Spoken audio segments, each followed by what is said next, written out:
Friends, నేను మీ సాయి మల్లేష్ మాడుతున్నాను. ముందుగా మా ఛానల్ సబ్స్క్రైబ్ చేసి లైక్ చేసి షేర్ చేయండి. అదేవిధంగా హైదరాబాద్లో కానీ హైదరాబాద్ పరిసర ప్రాంతంలో కానీ స్థలం కొనాలనుకున్నా అమ్మాలనుకున్నా ఇందులో ఉన్న కాంటాక్ట్ నెంబర్ని సంప్రదించగలరు. ఓకే ఫ్రెండ్స్, ఈరోజు వార్తల్లోని ముఖ్యాంశాలు తెలుసుకుందాం. వెలుగు దినపత్రిక. మన ఎన్నికల ఖర్చు ప్రపంచంలోనే టాప్. ఈ లోక్సభ ఎన్నికల్లో ఖర్చు అంచనా 1.35 లక్షల కోట్లు. ఈసీ, ప్రభుత్వం, పార్టీలు, అభ్యర్థులకు కలిపి లెక్క కట్టిన నిపుణులు 2019లో 60,000 కోట్లే ఇప్పుడు అంతకు రెట్టింపు కానున్న ఖర్చు. దేశంలో 96 కోట్ల ఓటర్లు. ఒక్క ఓటర్పై 1400 ఖర్చు పెడుతున్నారు. అమెరికా అధ్యక్ష ఎన్నికల కన్నా ఇదే ఖరీదైన ఎలక్షన్. 2020 యుఎస్ ఎలక్షన్లో 1.2 లక్షల కోట్ల వ్యయం. బీఆర్ఎస్ అవినీతిపై కాంగ్రెస్ చర్యలేవి. అక్రమాల్లో ఆ రెండు పార్టీలు ఒకటే. కేంద్ర మంత్రి అమిత్ షా. రాష్ట్రంలో ముస్లిం రిజర్వేషన్లు ఎత్తేస్తాం. ఎస్సీ ఎస్టీ ఓబీసీలకు లబ్ధి చేకూరుస్తాం. అయోధ్యలో గుడి కట్టి దేశమంతా జై శ్రీరామ్ అనిపించిన ఘనత మోడీదే. దేశంలో 400లకు పైగా సీట్లు గెలిచి మళ్ళీ అధికారంలోకి వస్తామని ధీమా. సిద్దిపేట బహిరంగ సభలో ప్రసంగం. గురువారం సిద్దిపేటలో నిర్వహించిన బీజేపీ విశాల జనసభలో మాట్లాడుతున్న అమిత్ షా, బీఆర్ఎస్ హయాంలో జరిగిన అవినీతి అక్రమాలపై కాంగ్రెస్ ప్రభుత్వం ఎందుకు చర్యలు తీసుకోవడం లేదని కేంద్ర హోంమంత్రి అమిత్ షా ప్రశ్నించారు. అవినీతి అక్రమాల్లో బీఆర్ఎస్ కాంగ్రెస్ రెండు ఒకటే. అందుకే కాళేశ్వరం అవినీతి భూదందాలపై కాంగ్రెస్ ప్రభుత్వం ఎలాంటి విచారణ చేపట్టడం లేదు అని ఆయన దుయ్యబట్టారు. రాష్ట్రంలో అధికారంలోకి వచ్చి రాగానే కాంగ్రెస్ పార్టీ అవినీతిని మొదలుపెట్టిందని, తక్కువ టైంలోనే తెలంగాణను ఢిల్లీకి ఏటీఎంలా తయారు చేసిందని ఆరోపించారు. గురువారం సిద్దిపేట ప్రభుత్వ డిగ్రీ కాలేజ్ గ్రౌండ్లో నిర్వహించిన బీజేపీ విశాల జనసభలో అమిత్ షా మాట్లాడారు. మజ్లిస్ పార్టీకి భయపడి కాంగ్రెస్ బీఆర్ఎస్ తెలంగాణ విమోచన దినోత్సవాన్ని జరపడం లేదని, ఒక బీజేపీ మాత్రమే నిర్వహిస్తున్నదని తెలిపారు. కేంద్రంలోని బీజేపీ సర్కార్తోనే తెలంగాణ సమగ్ర వికాసం సాధ్యమని చెప్పారు. ఈ విధంగా నిన్న ఏర్పాటు చేసిన బహిరంగ సభలో అమిత్ షా పాల్గొని ఇక్కడ ప్రసంగించడం జరిగింది. మెదక్ నియోజకవర్గంలోని ఎంపీ అభ్యర్థులు బరిలో ఉన్న రఘునందన్ రావు ప్రచారంలో భాగంగా ఇక్కడ అమిత్ షా హాజరై మాట్లాడడం జరిగింది. ఈ విధంగా కాంగ్రెస్ ప్రభుత్వం ఏర్పడిన 100 రోజుల్లోనే రాష్ట్రంలో అవినీతికి పాల్పడింది అన్నట్టుగా ఇక్కడ కేంద్రంలో ఇండియా కూటమికి కాంగ్రెస్ పార్టీకి వాళ్లకు ఏటీఎంలా మారిందనేది ఇక్కడ ఆయన తెలియజేశారు కాంగ్రెస్ పార్టీని ఉద్దేశించి. ఈ విధంగా బీఆర్ఎస్ కాంగ్రెస్ ఒకటే. మజ్లిస్ పార్టీకి భయపడి తెలంగాణ విమోచన దినోత్సవాన్ని జరుపుకోవడం లేదు. బీజేపీ ఒకటే నిర్వహిస్తుంది తెలంగాణ విమోచన దినోత్సవాన్ని అన్నట్టుగా ఆయన ఈ విధంగా తెలియజేశారు. అదేవిధంగా 400 ఎంపీ సీట్లు గెలవబోతున్నా మళ్ళీ రాబోయేది కేంద్రంలో బీజేపీ ప్రభుత్వమే. బీజేపీ వల్లనే అభివృద్ధి ఏర్పాటు అవుతుంది. దేశవ్యాప్తంగా అయోధ్యలో రామ మందిరం ఏర్పాటు చేసి దేశవ్యాప్తంగా జై శ్రీరామ్ నినాదం వినిపించడం మోడీకే సాధ్యమైంది అన్నట్టుగా ఆయన ఈ విధంగా వివిధ రకాలుగా మాట్లాడడం జరిగింది. మోడీ మళ్ళీ గెలిస్తే రిజర్వేషన్లు రద్దు. బీజేపీకి ఓటేస్తే జరిగేది ఇదే. ఎస్సీ ఎస్టీ ఓబీసీలు అప్రమత్తంగా ఉండాలి. సీఎం రాజ్యాంగ హక్కులను బీజేపీ కాలరాస్తున్నది. ఏటా 2 కోట్ల ఉద్యోగాలు ఇస్తామని గద్దెనెక్కిన మోడీ ఇచ్చిన జాబ్స్ ఎన్ని?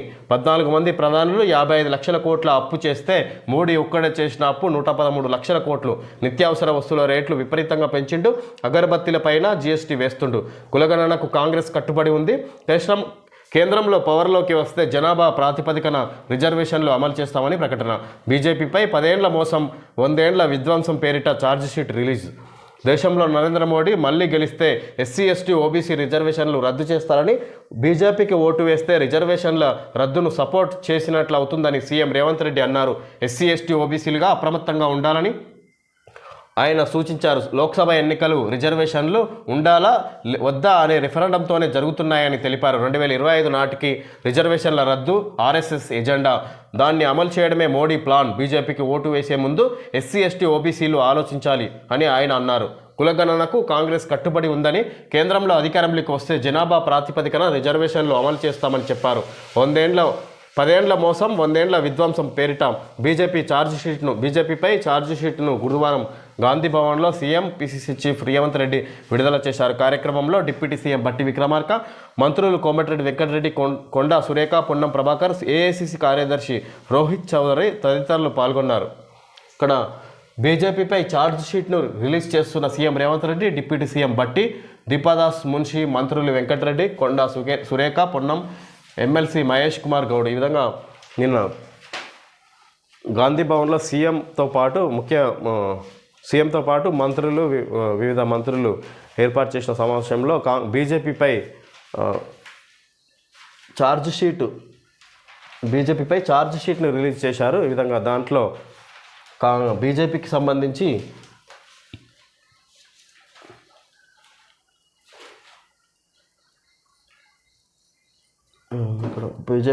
ఇక్కడ ఛార్జ్ షీట్ రిలీజ్ చేశారు. వాళ్ళు చేసిన బీజేపీ గవర్నమెంట్ వస్తే వివిధ రకాలుగా ముస్లిం రిజర్వేషన్లు తీసేసి లేకుండా చేస్తుంది. ఎలక్షన్ల ప్రధాన ఉద్దేశం రిజర్వేషన్ తీసేయడమే. ఒకవేళ బీజేపీ వస్తే అధికారంలో ఉన్న రిజర్వేషన్లు తీసేయడమే వాళ్ళు లక్ష్యంగా పెట్టుకున్నారు అన్నట్టుగా, అందుకే 400 సీట్లు టార్గెట్ పెట్టుకొని అందరినీ అదిరించి బెదిరించి వాళ్ళ లక్ష్యం రిజర్వేషన్లు తీసేసే విధంగా ఇక్కడ ఛార్జ్ షీట్ రిలీజ్ చేస్తున్నట్టు బీజేపీపై ఇక్కడ తెలియజేయడం జరిగింది.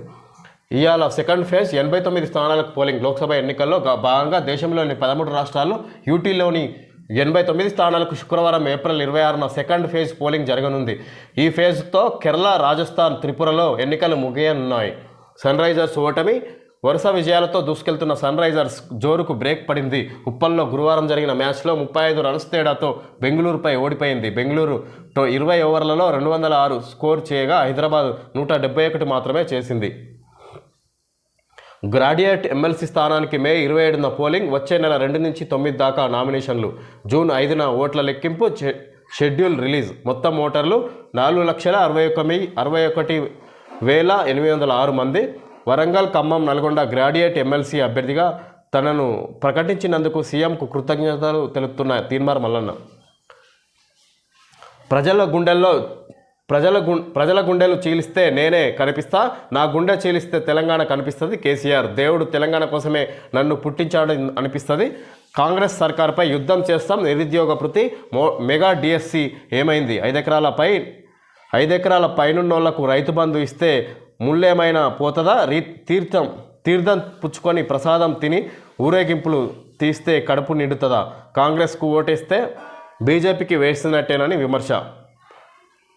ఇక్కడ ప్రజల గుండెల్లో చీలిస్తే నేనే కనిపిస్తా అన్నట్టుగా తెలంగాణ రాష్ట్రాన్ని ఉద్దేశించి ఈ విధంగా మాట్లాడడం జరిగింది. ఈ విధంగా కాంగ్రెస్కు 5 ఎకరాల పైనున్నోళ్లకు రైతు బంధు ఇస్తే మూల్యమైన పోతుందా అన్నట్టుగా రైతు బంధు ఉద్దేశించి దేవుళ్ళకు ఈ విధంగా దేవుళ్ళ పేరు చెప్పుకొని కాంగ్రెస్, బీజేపీ ప్రజలను మభ్యపెడుతున్నారు అన్నట్టుగా ఈసారి ఎలక్షన్లో బీఆర్ఎస్కు ఓటేసి గెలిపించాలి. దాని ద్వారా కాంగ్రెస్ను అటు బీఆర్ఎస్ను మంచి పని చేయించవచ్చు, ఆ విధంగా హామీలను నెరవేర్చవచ్చు అనే విధంగా ఆయన కేసీఆర్ మాట్లాడడం జరిగింది. 17 ఎంపీ సీట్లకు 893 మంది నామినేషన్లు. రాష్ట్రంలో నామినేషన్ల దాఖలకు గడువు పూర్తి.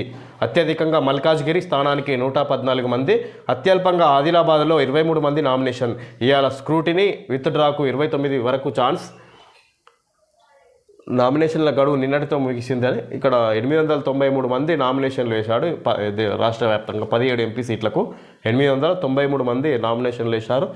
ఇందులో అత్యధిక స్థానం మల్కాజిగిరి స్థానానికి 114 మంది నామినేషన్ వేశారు. తక్కువ జిల్లా ఆదిలాబాదు ఎంపీ స్థానానికి 23 మందే నామినేషన్ వేశారు. 29 వరకు స్క్రూటినీ అంటే విత్డ్రా చేసుకునే అవకాశం ఉంది. అవసరమైతే కేసీఆర్ను పిలుస్తాం, రాజకీయ నేతలకు నోటీసులు ఇస్తాం. కాళేశ్వరం ప్రాజెక్టు అవకతవకలపై జస్టిస్ పీసీ ఘోష్. నేను ముఖాలు చూసి విచారణ చేయను, జరిగిన నష్టాన్ని మాత్రమే పరిగణలోకి తీసుకుంటా. సెకండ్ విజిట్లో మేడిగడ్డ బ్యారేజ్ పరిశీలనకు వెళ్తానని వెల్లడి. బీఆర్కే భవన్లో ఇరిగేషన్ అధికారులతో సమావేశం. కాళేశ్వరం ప్రాజెక్టులో జరిగిన అవకతవకలపై అవసరమైతే కేసీఆర్ను పిలిచి సమాచారం తీసుకుంటామని విచారణ commission chairman justice Pinaki Chandra Ghose అన్నారు. ప్రజల నుంచి అభిప్రాయాలు సేకరిస్తామని తెలిపారు.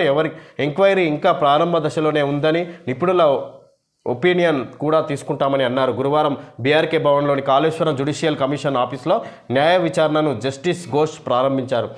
నేను హోంమంత్రి అయితే బీఆర్ఎస్ నేతలంతా జైలుకే, 10 ఏళ్లలో రాష్ట్రాన్ని కేసీఆర్ అప్పుల కుప్ప చేసిండు. MLA Komatireddy Rajagopal Reddy. Phone tapping కేసులో జీవిత ఖైదు సెక్షన్లు. ఐటీ యాక్టు 66F చేర్చేందుకు రంగం సిద్ధం. నాంపల్లి కోర్టులో మెమో దాఖలు చేసిన పోలీసులు. నేరం రుజువైతే జీవితకాలం జైలు శిక్ష. వడగాలులు, వానలు. రాష్ట్రంలో భిన్నమైన వాతావరణం. నేడు వడగాలులు, రేపటి నుంచి 4 రోజుల పాటు వర్షాలు. పలు జిల్లాలకు ఎల్లో అలర్ట్ జారీ చేసిన వాతావరణ శాఖ. నల్గొండ, ఖమ్మం జిల్లాల్లో 45 డిగ్రీల టెంపరేచర్ నమోదు. కాంగ్రెస్కు మహిళల గ్యారంటీ. ఉచిత బస్సు, ఫ్రీ కరెంట్ 500 కు సిలిండర్, డ్వాక్రా రుణాల వడ్డీ మాఫీ కల్పిస్తాయని పార్టీ ఆశలు. ఆయా స్కీమ్ల కింద 1.50 కోట్ల మంది లబ్ధిదారులు. మహిళల్లో ఎక్కువ మంది కాంగ్రెస్ వైపే ఉంటారని అంచనా. ప్రచారంలో పొలిటికల్ కామెంట్లతో పాటు గ్యారంటీలపైన ఫోకస్. రాష్ట్రంలో 100 రోజుల పాలనలో అమలు చేసిన గ్యారంటీలు పొందిన లబ్ధిదారులు తమకు ఓటు బ్యాంకుగా మారుతారని కాంగ్రెస్ ధీమాతో ఉన్నది. ఇందులో ప్రధానంగా మహిళా ఓటు బ్యాంకు ఎక్కువ మొత్తంలో తమ వైపు మొగ్గు చూపే ఛాన్స్ ఉందని భావిస్తుంది. రాష్ట్రంలో 1 కోటికి పైగా కుటుంబాలకు కాంగ్రెస్ ప్రభుత్వంలో వివిధ రకాలుగా గ్యారంటీల రూపంలో లబ్ధి జరిగింది. ఇందులో గృహజ్యోతి కింద ఫ్రీ కరెంట్, మహాలక్ష్మి కింద ఆర్టీసీ ఉచిత బస్సు ప్రయాణం, రాజీవ్ ఆరోగ్యశ్రీ, డ్వాక్రా మహిళలకు వడ్డీ లేని రుణాలు, 500 రూపాయలకే గ్యాస్ సిలిండర్ వంటివి ఉన్నాయి. ఈ విధంగా కాంగ్రెస్ రాష్ట్రంలో మహిళలంతా కాంగ్రెస్కే ఓటేస్తారన్నట్టుగా, మాకే మెజారిటీ ఇస్తుంది అన్నట్టుగా అక్కడ కాంగ్రెస్ అంచనా వేసినట్టు ఇక్కడ కథనం. ఆగి ఉన్న లారీని ఢీకొట్టిన కారు, 6 మృతి. చెవులు కుట్టించేందుకు విజయవాడ వెళ్తుండగా ప్రమాదం. చనిపోయిన వాళ్ళంతా ఒకే కుటుంబానికి చెందిన వాళ్ళు. సూర్యాపేట జిల్లా కోదాడ శివారులో ఘటన. సూర్యాపేట జిల్లా కోదాడ పట్టణం పరిధిలోని శ్రీరంగాపురం సమీపంలో గురువారం ఉదయం ఘోర రోడ్డు ప్రమాదం జరిగింది. నేషనల్ హైవేపై ఆగి ఉన్న లారీని వెనుక నుంచి కారు వేగంగా ఢీకొట్టడంతో 6 చనిపోయారు, మరో 4 తీవ్రంగా గాయపడ్డారు. హైదరాబాద్ నుంచి విజయవాడ వెళ్తుండగా ఈ యాక్సిడెంట్ జరిగింది. కోదాడ మండలం మంచిర్యాలకు చెందిన జిల్లా శ్రీకాంత్ 30 ఏళ్లుగా హైదరాబాద్లో ఉంటూ కారు డ్రైవర్గా పనిచేస్తున్నాడు. అతనికి భార్య నాగమణి, పిల్లలు లాస్య 4, లావణ్య ఉన్నారు. మొన్న ఇలాంటిది ఇక్కడ యాక్సిడెంట్ సేమ్ జరిగింది, మళ్ళీ ఇది ఒకసారి. ఓకే ఫ్రెండ్స్, ఈరోజు వార్తల్లో ముఖ్యాంశాలు తెలియజేయడం జరిగింది. Thank you friends.